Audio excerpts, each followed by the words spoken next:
मागील भागात आपण पाहिलं, दोघे एकमेकांच्या प्रेमळ स्पर्शात हरवून गेले. सरत्या रात्रीसोबत प्रेम अजूनच गडद होत होतं. ब्रेकफास्ट नंतर चेकआउट करून दोघे परतीच्या प्रवासाला निघाले, पुन्हा अशाच एका अविस्मरणीय मिनी हनीमूनची स्वप्न डोळ्यात घेऊन. आता पुढे. दीक्षा आणि दक्ष गोव्यावरून परत आले आणि दिव्याच्या एंगेजमेंटची जोरदार तयारी सुरू झाली. जरी एंगेजमेंट घरच्या घरी होणार असली तरी दीक्षानं तयारीत कुठलीच कमी ठेवली नव्हती. अखेर दिव्याच्या एंगेजमेंटचा दिवस उजाडलाच. कारखानिसांच्या बंगलोला लाईट्स आणि फुलांनी सुंदर सजवलं होतं. संध्याकाळचा मुहूर्त होता, त्यामुळे सकाळपासून पाहुणे यायला सुरुवात झाली होती. मोजकीच पाहुणे मंडळी आमंत्रित होती कार्यक्रमासाठी. दिनेश, निवेदिता आणि काका काकी पहिल्यांदाच छोटूला घेऊन येणार होते. निवेदिताची डिलिव्हरी झाल्यानंतर बाळाची तब्येत जरा नाजूक होती, त्यामुळे सगळ्यांनी दिल्लीला जाणं टाळलं होतं. आता मात्र सगळं आलबेल होतं. निवेदिता आणि बाळ दोघे अगदी टुणटुणीत होते, त्यामुळे डॉक्टरनी प्रवास करायची परमिशन दिली होती. काकी, आम्ही आलो, निवेदिताचा आवाज आला तसे सगळेच दाराकडे धावले. अनुराधा आरतीचं ताट घेऊन आल्या. निवेदिता, दिनेश आणि काका काकी हसतच उभे होते. छोटा निकेश टुकूटुकू सगळ्यांकडे पाहत होता. अनुराधांनी तिघांचं औक्षण केलं आणि बाळाची दृष्ट काढली. मी घेणार. दिव्या आणि दीक्षामध्ये चढाओढ सुरू होती. दोघी पहिले मैं करत बसलेल्या की तेवढ्यात दक्षने डाव साधून बाळाला स्वतःकडे घेतलं देखील. पिल्लू, तुला एक सिक्रेट सांगू का? तुझी आत्तू आणि काकी ना स्वतःला खूप स्मार्ट समजतात, पण एक नंबरच्या बावळट आहेत दोघी. तू ना काकाकडे ये, ओके? काका जिनियस आहे हा, लक्षात ठेवायचं, ओके? दक्ष प्रेमानं बाळाशी बोलत होता आणि बाळही त्याला हसून रिस्पॉन्स देत होतं. त्याचं समोर लक्ष गेलं. दिव्या आणि दीक्षा मारक्या म्हशीसारख्या कमरेवर हात ठेवून त्याच्याकडे पाहत होत्या. झालं?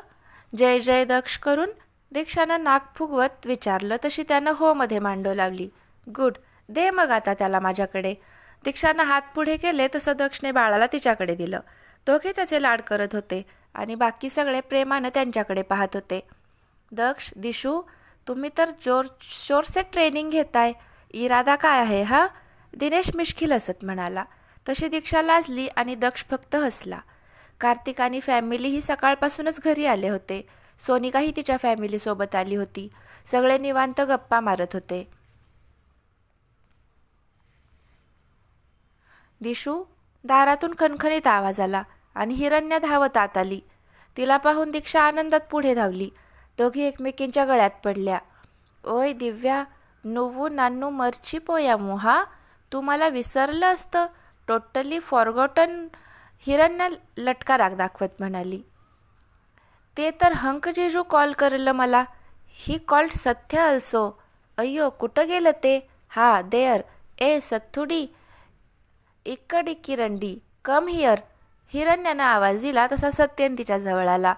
Congrats Divya, we are so happy for you. Satyan तिला विश करत म्हणाला. अय्यो येस, लव्ड युअर चॉईस.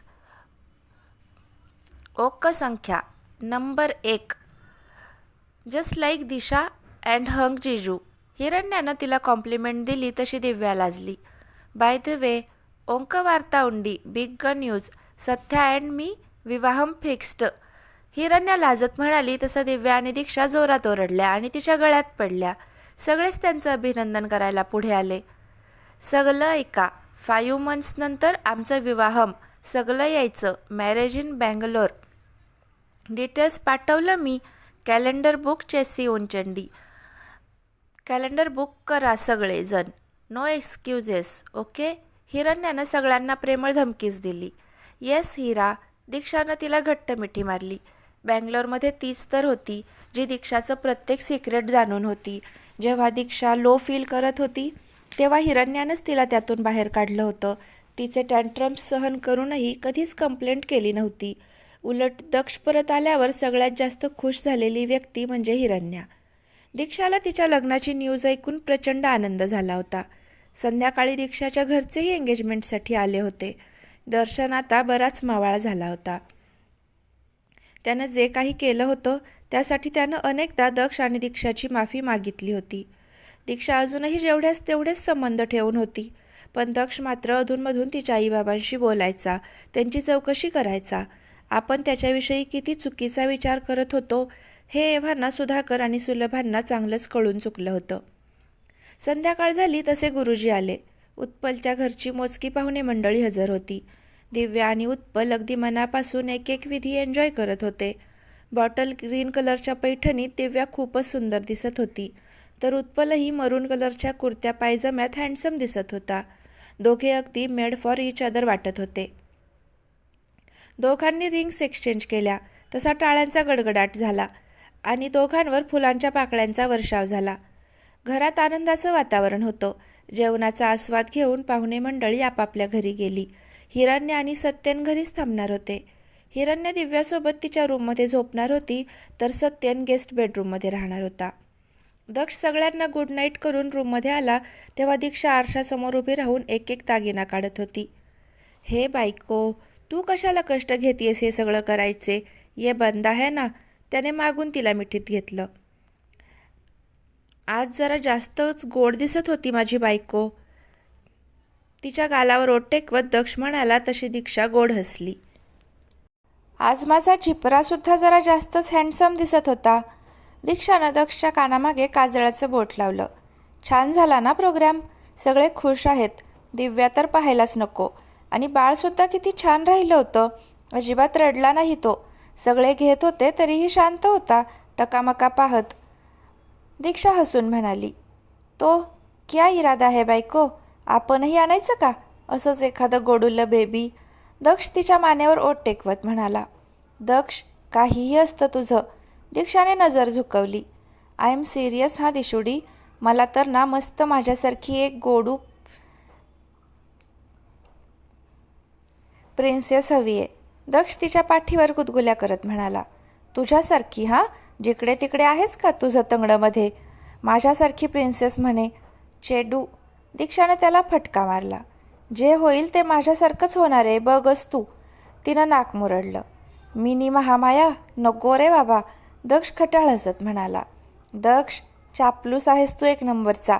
दीक्षा नाक फुगवत म्हणाली. बरं राहिलं बाई, तुझ्यासारखं बेबी होणार आपल्याला. बास हॅपी? दक्ष तिच्या गळ्यात हात गुंफत म्हणाला. पण त्यासाठी ना खूप मेहनत करावी लागते, माहिती आहे का बायको? त्यानं तिच्या गालावर बोट फिरवत सांगितलं. दक्ष, तुझी सगळी नाटकं कळतात हा मला. रोमॅन्टिक किडा कुठला? दीक्षा हसून त्याच्या मिठीत शिरली. त्यानं तिला उचलून बेडवर नेलं आणि दोघे एकमेकांमध्ये हरवून गेले. दिव्या उत्पलची एंगेजमेंट तर पार पडली, पण आता त्यांच्या लग्नाची तयारीही जोरदार सुरू झाली होती. दीक्षा आणि दक्ष प्लॅनिंगमध्ये व्यस्त होते. एकीकडे कामही सुरू होतं. दीक्षाने फायनली दक्षचं ऑफिस जॉईन करण्याची तयारी दाखवली होती, त्यामुळे दक्ष महाराज हवेत उडत होते. उत्पलचंही प्रमोशन झालं होतं. दोन्ही फॅमिलीज मिळून लग्नाच्या तयारीला लागल्या होत्या. भराभर दिवस पुढे जात होते. आज शॉपिंग डे होता, त्यामुळं सगळे परत एकदा भेटले होते. दक्ष आज सकाळपासून उखडलेला होता. त्याच्या महत्त्वाच्या 2 मीटिंग्स अचानक पोस्टपोन झाल्या होत्या आणि त्याला बेंगलोरला ट्रॅव्हल करावं लागणार होतं. तिकडच्या ऑफिसमध्ये काही इश्यूज होते, ते सॉल्व्ह करण्यासाठी त्याचं पर्सनली तिकडं जाणं गरजेचं होतं. त्याची फोनवर धुसफूस सुरू होती. दक्ष, दीक्षा त्याच्याजवळ आली. ऐक ना, ही साडी चांगली वाटतीये का ही? आणि ती पण एक. ती पुढे काही बोलणार तोच. नॉट नाव दीक्षा. दक्ष तिच्यावर वैतागला. आता मी माझं काम सोडून या तुझ्या साड्या पाहत बसू का? नॉनसेन्स.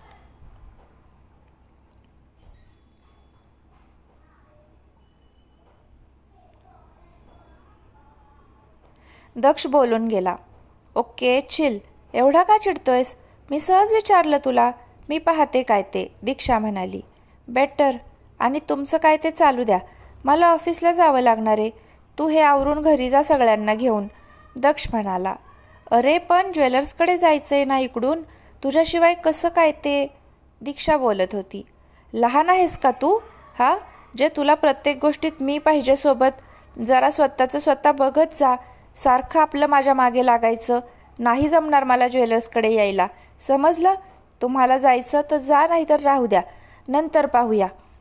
दक्षचा भडका उडाला आणि दीक्षा शांतच झाली. त्याचं असं चिडून बोलणं जिव्हारी लागलं तिच्या. तिचे डोळे भरून आले. नशीब हे दोघे बाहेर होते, त्यामुळे आत बसलेल्यांना हे सगळं ऐकू आलं नाही. दक्षचा फोन वाजला तसा तो परत बिझी झाला. एरवी असं काही झालं आणि तो चिडलेला असला की त्यांची हलकी फुलकी भांडणं व्हायची, पण तो लगेच तिला सॉरी म्हणायचा. आज मात्र ती समोर उभी होती तरीही त्यानं तिच्याकडे पाहिलंही नाही. उलट आपल्याच नादात फोनवर बोलत तो निघूनही गेला. दीक्षानं डोळे पुसले आणि स्वतःला नॉर्मल केलं. चेहऱ्यावर हसू आणत ती आत निघून गेली. हे काय, दादा कुणीकडे गेला? दिव्यानं बाहेर पाहत विचारलं. तुझ्या दादाला ऑफिसला जावं लागलं अचानक. तुला माहिती आहे ना, कामापुढे त्याला बाकीचं काहीच दिसत नाही. एनिवे मी आहे ना, आपण कंटिन्यू करू शॉपिंग, दीक्षा हसत म्हणाली. पण तिचे पाणावलेले डोळे दिव्याच्या नजरेतून सुटले नाहीत. घरी जाऊन तिच्याशी बोलूया असा विचार करत तिनं शॉपिंगवर फोकस केलं. संध्याकाळी बऱ्याच उशिरानं सगळे घरी परतले. दीक्षा दिवसभर धावपळ करून दमून गेली होती. आल्या आल्या ती सोफ्यावर बसली. दिशू, बाळा तब्येत बरी आहे ना तुझी? चेहरा का असा सुकल्यासारखा दिसतोय? काही होतंय का? अनुराधा तिच्या शेजारी बसत म्हणाल्या.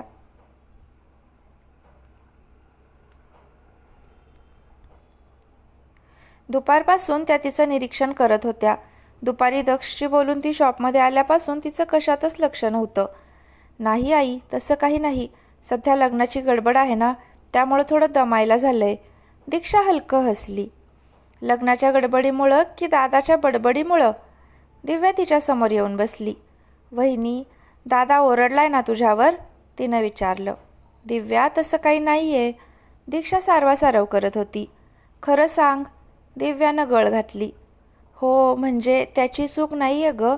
तो कामाच्या नादात होता आणि मीच त्याला साड्या दाखवायला गेलेले, मग चिडला.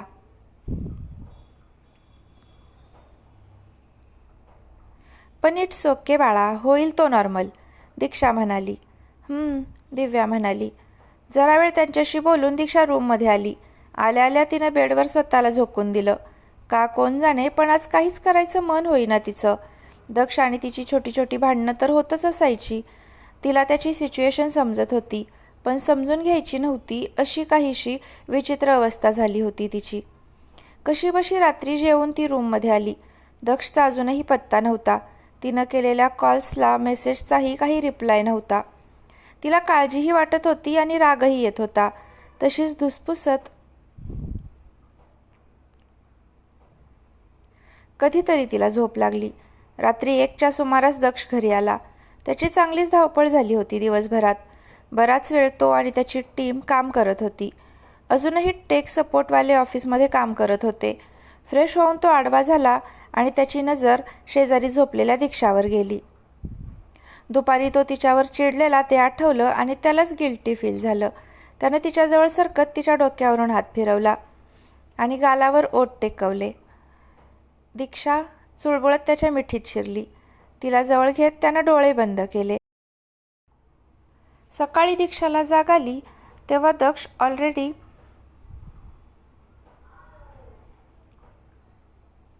ऑफिससाठी तयार होत होता. ती पटकन उठून बसली.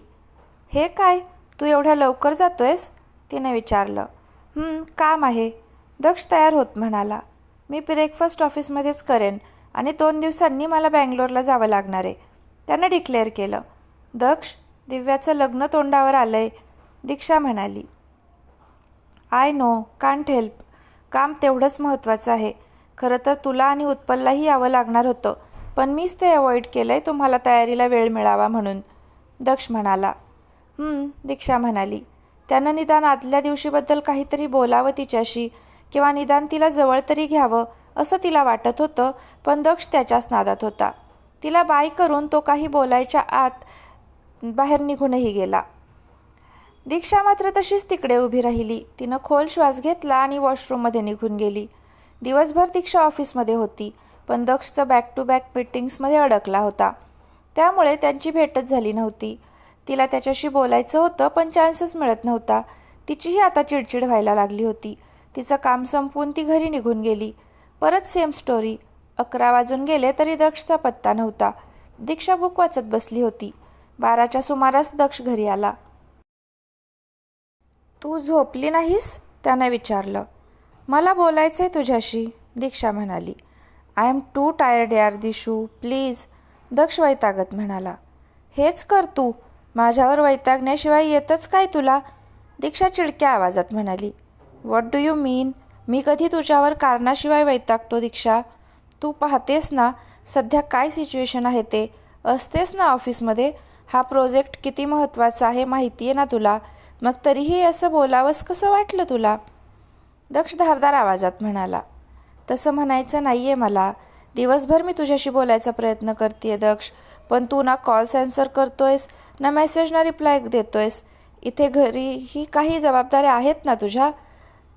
आईंना काही डाऊट्स असतात, त्यांना बोलायचं असतं. घरी लग्न आहे दक्ष. मी असं म्हणत नाही आहे की तू 24 तास अवेलेबल राहावंस, पण निदान 2 मिनटं काढून रिप्लाय तरी देत जा. 2 दिवस झाले केटरर्सचं काम खोळंबलंय, कारण तू रिस्पॉन्डच केलं नाही आहेस त्यांना. दिवसातून 2-2 वेळेस कॉल करतायत ते, पण तुझा रिस्पॉन्स शून्यच. दीक्षा त्याच्यावर नजर रोखत म्हणाली. मग काय इच्छा आहे तुझी? हातातलं काम सोडून जिलेबी की रसमलाई यासारखं गहन डिस्कशन करत बसू, की कंपनीचे हिशोब सोडून पर प्लेट 1000 रुपये की 1200 रुपये यावर वाद घालत बसू? काय हवंय तुला नक्की? दक्ष तिच्यावर चिडला. तुझा थोडासा वेळ आणि अटेन्शन. दीक्षा हाताची घडी घालत म्हणाली. जेव्हा वेळ असतो तेव्हा अटेन्शनही देतोच ना. सध्या दोन्ही मिळणार नाही आहे, सो ॲडजस्ट करावं लागेल, दक्ष म्हणाला. दक्ष, हे बघ दीक्षा, मी दमलोय, मला झोपू देत. तिचं काही न ऐकता दक्ष आडवा झाला आणि त्यानं डोळे बंद केले. दीक्षा तशीच उभी होती. तिला त्याचा प्रचंड राग येत होता. तशीच पाय आपटत ती त्याच्या शेजारी जाऊन झोपली. आता त्याला सरळ करायचंच असं तिनं मनाशी पक्क केलं होतं. समजतो काय स्वतःला? राग काय फक्त यालाच येऊ शकतो का? बघच आता कुडकुड कुमार ही दीक्षा काय करते ते. दीक्षा पुटपुटत आडवी झाली. दिशू, दिशू. सकाळी दक्ष तिच्या नावानं ओरडत होता. काय आहे रे दादा, कशाला ओरडतोयस? दिव्या रूममध्ये डोकावली.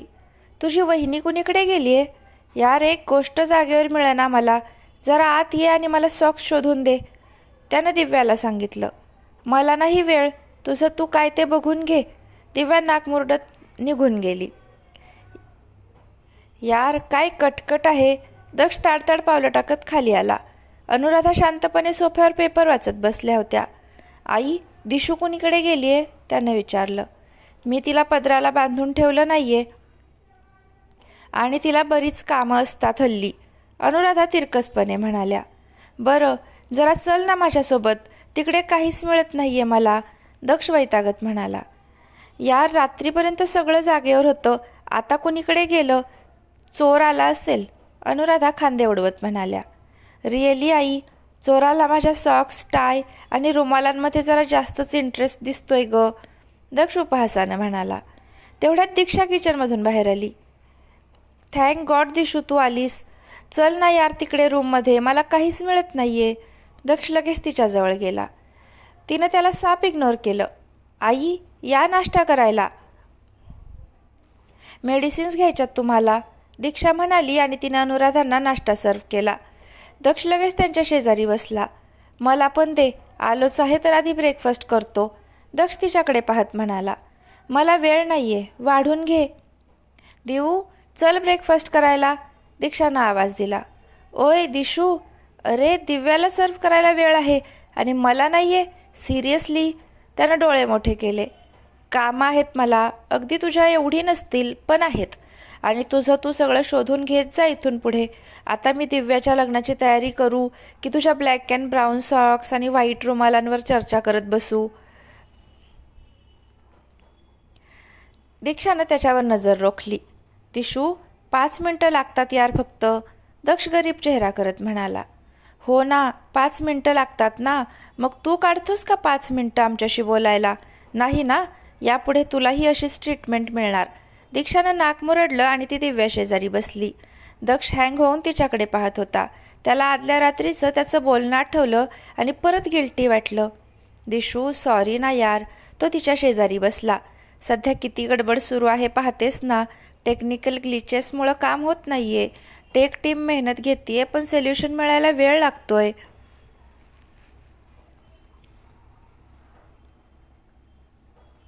मला सगळ्यात पर्सनली इन्व्हॉल्व्ह व्हावं लागतंय, त्यात बँगलोरला जावं लागणार आहे.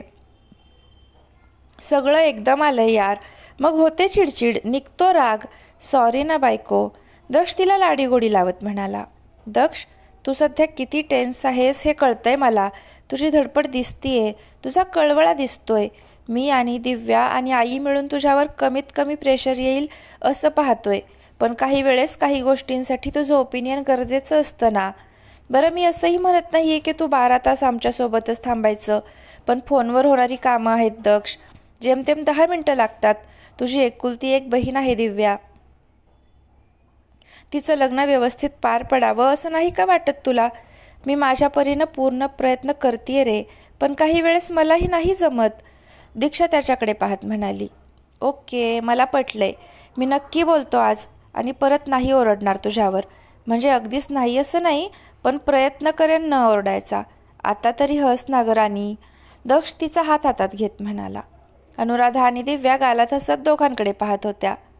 बघ हा, आई तुम्ही आणि दिव्या विटनेस आहात हा. दीक्षा दोघींकडे पाहत म्हणाली. आत्ता बोलतो हा आणि नंतर वसवस करतो. दीक्षा त्याच्याकडे पाहून तोंड वांकडं करत म्हणाली. नाही करणार, मी म्हणालो ना. बरं आता दे ना मला ब्रेकफास्ट. गरीब बिचारा भुकेला मी. दक्ष केविलवाना चेहरा करत म्हणाला. तशी दीक्षा खुदकन हसली. तिनं त्याच्यासमोर प्लेट ठेवली. हे काय दिशू, एवढंसं का खातेस? दक्ष, गेले 2-3 दिवस ही अशीच करतीये. नीट खात नाहीये. जरा बघ काय ते. नुसती पळापळ करत असते. तब्येतीची काळजी नको का घ्यायला? अजिबात ऐकत नाही. अनुराधा तक्रार करत म्हणाल्या. दिशू, काय झालं? बरं नाही वाटत आहे का? दक्षने काळजीने विचारलं. तसं काही नाही रे. धावपळीत भूक नाही लागत तेवढी. मी एकदम ठणठणीत आहे. दीक्षा हसून म्हणाली. दक्ष, तुला लेट होईल, आवर. तिनं खायला सुरुवात केली. दक्ष ऑफिसला निघून गेला. दीक्षा रूममध्ये आली. अनुराधा म्हणाल्या तसं खरंच 2-3 दिवसापासून तिला बरं वाटत नव्हतं. थकल्यासारखं वाटत होतं. लग्नाची धावपळ म्हणून असेल असा विचार करून तिनं इग्नोर केलं होतं. पण आज सकाळपासून जरा जास्तच विकनेस जाणवत होता. लग्न अगदीच जवळ आलं होतं. त्यात आजारी पडायची रिस्क तिला घ्यायची नव्हती. डॉक्टरकडे जाऊन येऊया असा विचार करत तिनं आवरायला सुरुवात केली. दुपारी दक्षचा कॉल आला. त्याला लगेच निघावं लागतंय म्हणून. 2 दिवसात परत येतो असं सांगून त्यानं दीक्षाकडून त्याची बॅग मागवून घेतली आणि संध्याकाळच्या फ्लाईटनं तो बँगलोरला निघून गेला. दीक्षा संध्याकाळी डॉक्टरकडे जायचं म्हणून निघतच होती की तिला अचानक स्ट्राईक झालं. तिचे पिरियड्स मिस झाले होते. आत्ता कुठे तिची ट्यूब पेटली आणि तिच्या चेहऱ्यावर मोठी स्माईल आली. ओ माय गॉड, मला वाटतंय तसंच असेल तर. ती स्वतःशीच हसली. तसं असेल तर दक्ष आनंदानं वेडा होईल. दीक्षानं लगबगीनं तिच्या एका डॉक्टर मैत्रिणीचा नंबर डायल केला. बराच वेळ ती तिच्याशी बोलत होती. तिचं समाधान झालं तसं हसत तिनं कॉल कट केला. आता टेस्ट करून कन्फर्म करणं बाकी होतं. दक्ष भराभर काम आवरत होता. एवढ्या दिवसांच्या कटकटीनंतर फायनली त्याची मीटिंग सक्सेसफुल झाली होती. जे इश्यूज होते ते रिझॉल्व्ह झाले होते. डोक्यावरचं मोठं बर्डन उतरलं होतं. आता रिलॅक्स माइंडनं तो दिव्याचं लग्न एन्जॉय करू शकणार होता. त्यानं लगेच रिटर्न फ्लाईट बुक केली आणि मुंबईला परत येण्याची तयारी करायला लागला. दीक्षा सकाळी उठली. तिच्या मनात हुरहुर दाटून आली होती. आनंद, अपेक्षा, नर्वसनेस सगळ्या मिश्र भावना दाटून आल्या होत्या. ती धडधडत्या मनानं वॉशरूममध्ये एरझऱ्या मारत होती. कधी एकदा टेस्टचा रिझल्ट येतो असं तिला झालं होतं. फायनली तो क्षण आलाच. तिनं थरथरत्या हातानं टेस्ट किट हातात घेतला आणि तिच्या डोळ्यातून आनंदाश्रू ओघळले. तिनं आनंदात गिरकी घेतली. कितीतरी वेळ ती आरशात स्वतःलाच पाहून हसत होती. तिनं अलगद तिच्या पोटावर हात ठेवला आणि खुदकन हसली. दक्षला ही न्यूज कशी सांगायची याचं प्लॅनिंग तिच्या डोक्यात सुरू झालं होतं. दक्ष, बी रेडी फॉर दिस धमाका, दीक्षा गालात हसत म्हणाली आणि खुशीत बाहेर निघून गेली. टाळा, गुड न्यूज. आता ही न्यूज दक्षपर्यंत पोहोचल्यावर कशी असेल त्याची रिॲक्शन? तर फ्रेंड्स, आजचा भाग कसा वाटला नक्की कमेंट करून सांगा. जर आवडला तर लाईक करा आणि पुढचे भाग पाहण्यासाठी चॅनलला आत्ताच सबस्क्राईब नक्की करा. धन्यवाद.